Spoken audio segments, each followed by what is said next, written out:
The real reason that Trump invaded Venezuela is there's about 18 to 21 trillion dollars worth of oil in the ground, okay? The number one source of oil in the world, about 18%, more than Saudi Arabia, okay? Why would Venezuela, a nation, let's think here now, be extremely impoverished as far as the civilians go, 30 million people, when they are sitting on the biggest oil mines in the absolute entire world? I will tell you why.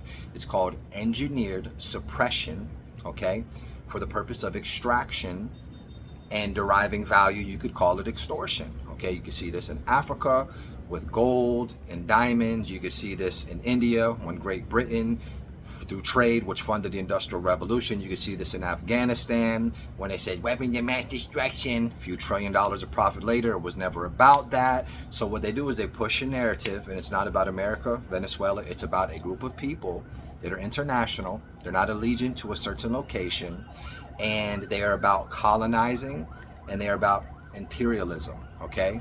So they push a narrative, and then they go in and they take, right? Now I want to compare this now. What if I walked across the street, stuck in somebody's mouth and said, empty out your safe, okay? And then I got all their money, and that would be illegal, and I would go to jail. Or if I cuffed them, tied them up, that would be called home invasion robbery, okay? Punishable by life, okay? And then I could say, oh, your kid was selling drugs in the neighborhood, so I had to rob you.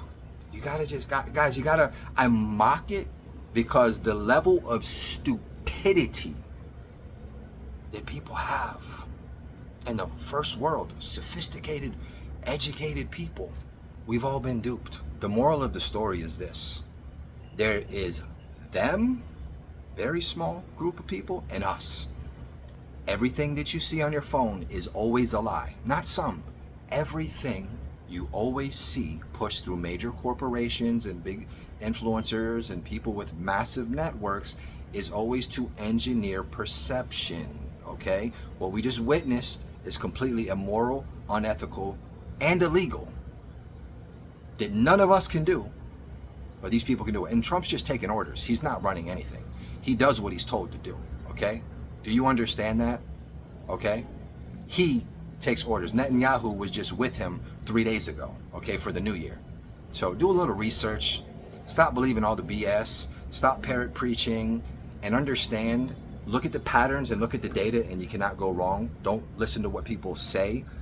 Do your own research so that you can have this understanding of how life really works, and that is when you can actually begin to maneuver. Let me know what you think.